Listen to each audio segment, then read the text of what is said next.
Balita mula sa lalawigan sa bawat rehiyon ng ating bayan. Dito sa Ang Pilipinas Ngayon. Mga aktibidad para sa paggunita ng National Women's Month mag-uumpisa ngayong unang araw ng Marso sa Mountain Province. Si Donna Cawis Balyo mula RP Bontoc sa Balita. Mangrugi nga aldaw dagiti aktibidad ti Mountain Province para iti selebrasyon ti National Women's Month wenno NWMC babaan iti Walk for a Cause amang tulong kadagiti dialysis patients iti Bontoc General Hospital. Inton March 8 ket isut maangayan ti civic parade kan programa para iti daytoy ken International Women's Day. Matutukan met ita abulan ti salunat dagiti masikog a babae babaan iti Buntis Day nga ipatungpal ti Provincial Health Office inton March 7. At dapay free counseling para kadagiti babae iti lasod ti talo aldaw iti petsa 7, 14 ken 21 ken pap smear sa Jai Bontoc General Hospital. Ti tema ti NWMC ket We for Gender Equality and Inclusive Society ken sub-theme alipunang patas sa bagong Pilipinas kakayahan ng kababaihan patunayan. Tapno makipartisipar amin a babae iti Women's Day celebration inton March 8 nang iparuwa ni Governor Bonifacio Lacwasan Jr. iti executive order amang excuse kadagitoy manipod iti official functions da iti naduma-duma nga opisina nga pagtatrabahuanda. Narpos na Bontoc, Donna Cawis Balyo para sa Radyo Pilipinas World Service. Balita mula sa lalawigan sa bawat rehiyon ng ating bayan. Dito sa Ang Pilipinas Ngayon.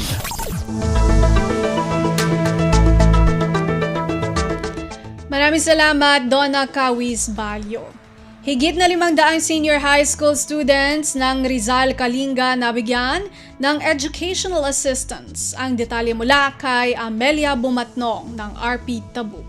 Imabot tinasarok 5 kasut a senior high school students ti Rizal Kalinga itinaikan iti educational assistance iti February 28, 2024.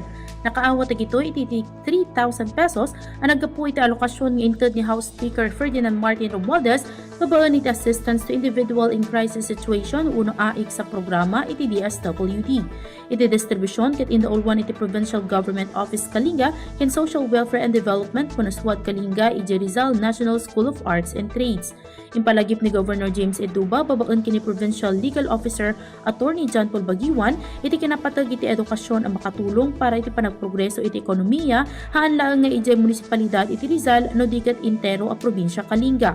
Malaksit iti educational assistance payout imay dagiti personnel ti Philippine Statistics Authority Kalinga para iti national ID application ken registration dagiti residente iti Rizal.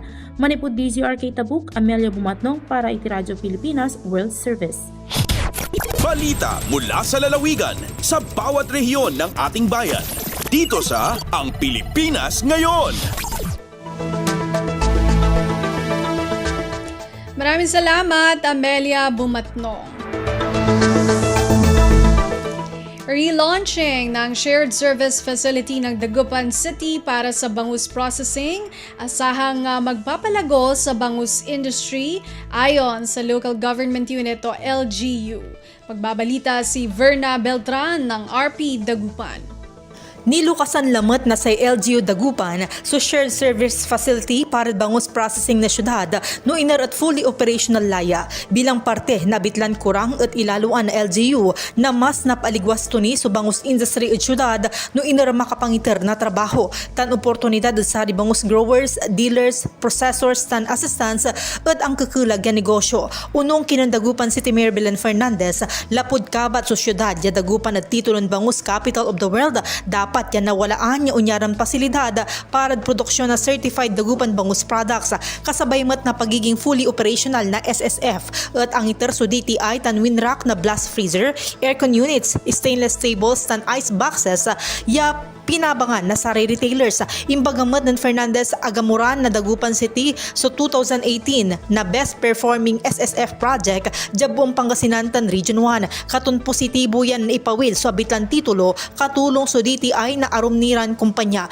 Malalapod Radyo Pilipinas Dagupan, siyak si Verna Beltran para Radyo Pilipinas World Service. Balita mula sa lalawigan sa bawat rehiyon ng ating bayan. dito sa Ang Pilipinas Ngayon. Maraming salamat kay Verna Beltran.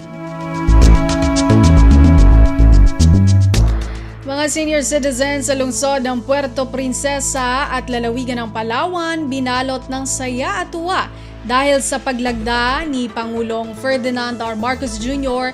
sa Extended Centenarian Act. Narito si Damian Lacasa Jr. ng RP Palawan. Maambang ang mga gurang-gurang digi sa siyudad ang Puerto Princesa iyang probinsya ang Palawan tungod sa pagpirma ni Pangulong Ferdinand Romualdez Marcos Jr. ang Extended Centenarian Act. Makunta na, mabul na suporta sa mga gurang-gurang ang suportang 10,000 piso pag-abot ang edad 80, 85, 90 at 95. Ingkon ni Ginang Maria Asuncion Vigonte aga pinuno ang Office of Senior Citizens Affairs sa siyudad na mayad ang inggawa ng presidente na ang pinansyal na suporta ay pangbakal pa iyang mga bulong at iba pang mga pangangailangan. Digi sa siyudad, ingkon ni Vigonte na may dyan kaparehong ayuda. Ang isang gurang-gurang ay tatawaan iyang karimang-karibong piso pagkaedad 85 hasta 94 at tig 10,000 piso pagsapit iyang edad 94 hasta 99 bukod pamakon ang 100 karibong piso pag-abot iyang 100 taong gurang. Agalin digi ang siyudad ang Puerto Princesa Damian Lacasa Jr. para sa Radyo Pilipinas World Service. Balita mula sa lalawigan sa bawat rehiyon ng ating bayan. Dito sa Ang Pilipinas Ngayon. Maraming salamat, Damian Lacasa Jr. Isang lalaki timbog sa isinagawang anti-illegal logging operation ng Northern Samar Philippine National Police o PNP. Mula RP Calbayog, mag-uulat si Charmaine Perito.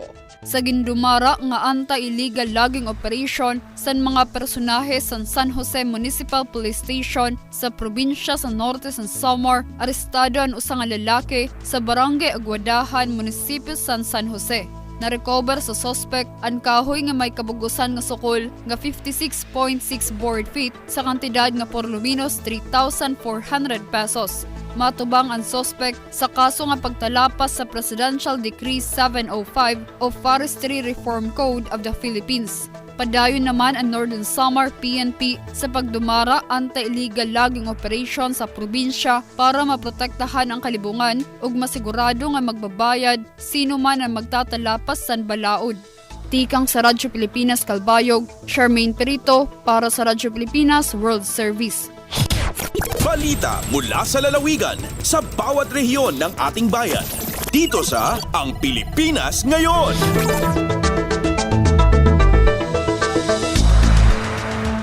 Maraming salamat, Charmaine Perito. Hemodialysis Center sa Tandag City, formal ng pinasinayaan. Magbabalita si Nerissa Espinosa ng RP Tandag.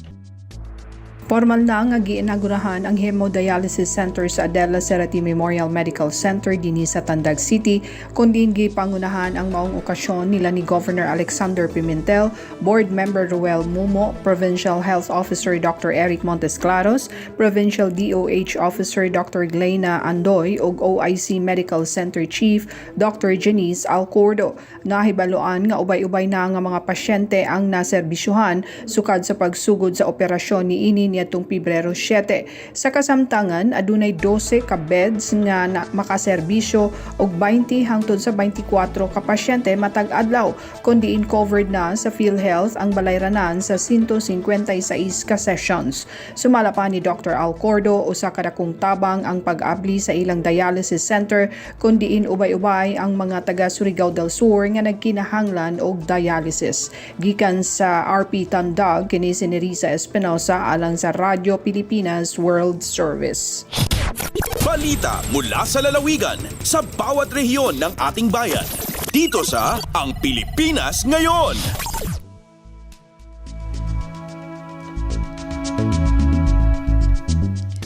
Maraming salamat, Nerissa Espinosa. Unveiling ng Heritage Hub marker sa Notre Dame of Jolo College. Pinangunahan ni Tourism Secretary Cristina Frasco. Narito ang ulat ni Eloisa Muhammad ng RP Jolo. Piaguhan na ni Tourism Secretary Cristina Frasco, Governor of Dusacortain, Father Eduardo Santoyo, in unveiling sin Heritage Hub marker ha Notre Dame Follow College to NDJC, hakapisita sin opisyal sin Adaw Alba Ayaun. Libot si mga bisita day nga Department of Tourism in Heritage Hub, haing kakitaan ng Ginis mga artifact nagpakita sin mawal na adat iwansal sila sin lupa sug. Nagsarang sukuli Frasco ha NDJC community kapag nakuraan ni Father Santoyo ha kaagihon ini maksud mapatutug iban laguon in bin sin kamaasan amon mapatut sa jahi kapag bansag iban ingaton sin kataan. Iban ni Frasco na misita pa binaywayan hinda Yusek Mayra Paz Valderosa Abubakar, Yusek Ferdinand Humapa iban kay banang pa-opisyal sin Department of Tourism. Dengha RP Hulo, Eloisa Muhammad para Radyo Pilipinas World Service. Balita mula sa lalawigan sa bawat rehiyon ng ating bayan. Dito sa Ang Pilipinas Ngayon.